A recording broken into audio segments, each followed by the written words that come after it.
This is the most expensive bottle of whiskey I have ever purchased, so let's hope I don't regret it. What's up? Welcome back to another episode of Bourbon Bites. I am so excited for today's episode because we have the brand new Wild Turkey Master's Keep.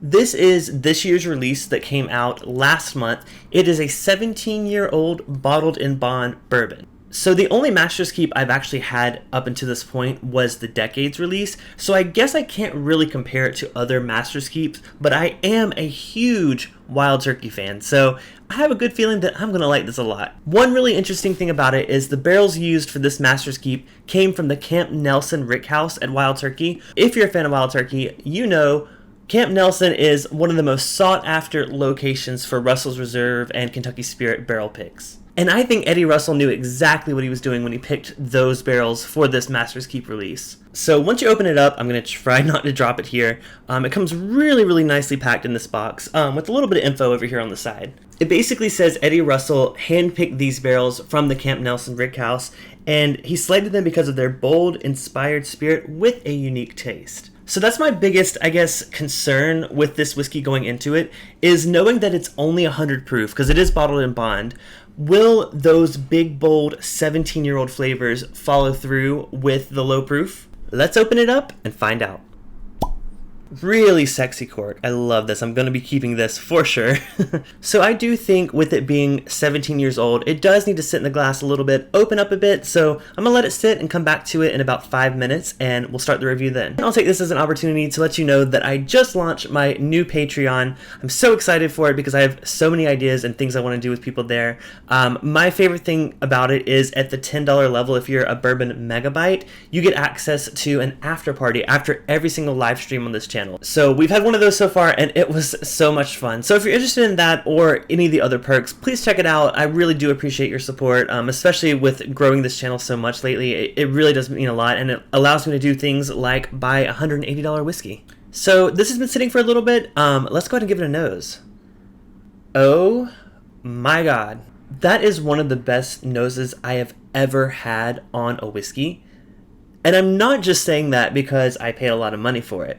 There is so much fruit, really rich, bright, vibrant fruit, paired with like an almost like powdered sugar or some kind of really sweet candy sweetness on the nose. But behind that is one of the most pleasant oak note I have ever gotten on the nose of a bourbon. It's not so much overpowering with the oak. It almost feels like it perfectly syncs with the fruitiness and the sweetness of the nose on this bourbon. It has the rye like spice that you get typically from a Wild Turkey nose, even in some of their like cheaper releases like Wild Turkey 101. I feel like I'm definitely going to need some time with this bottle and let it open up a bit before I can really give you detailed notes on the nose. It just, let me tell you, it is terrific, and like I said, one of the best, probably the best nose I've ever gotten on a bourbon.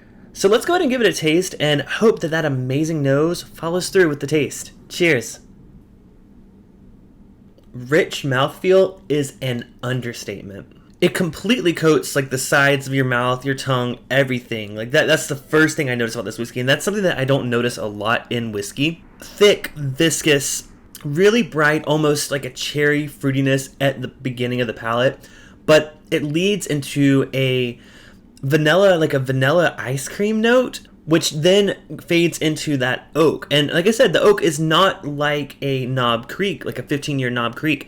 It is more of a sweet, like a very balanced oak. The finish does remind me of those old Knob Creek store picks. It's long, it's lingering, it's dry on the finish. I wouldn't say dry anywhere else. The only part that seems dry is the finish because my mouth literally feels like it's been coated with oil. So let's go in for another sip.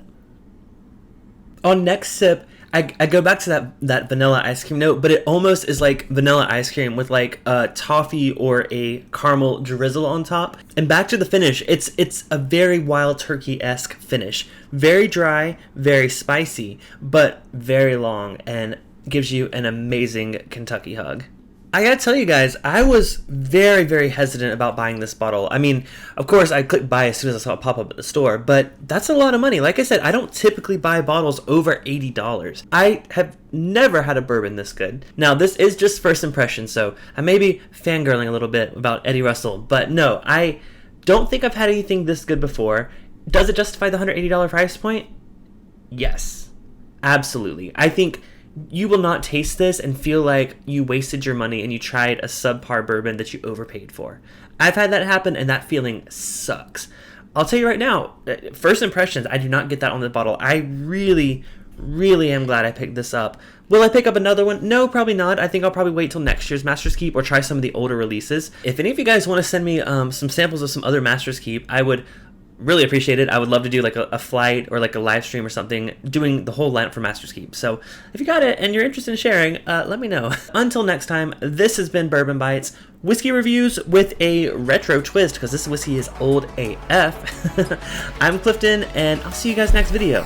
Cheers.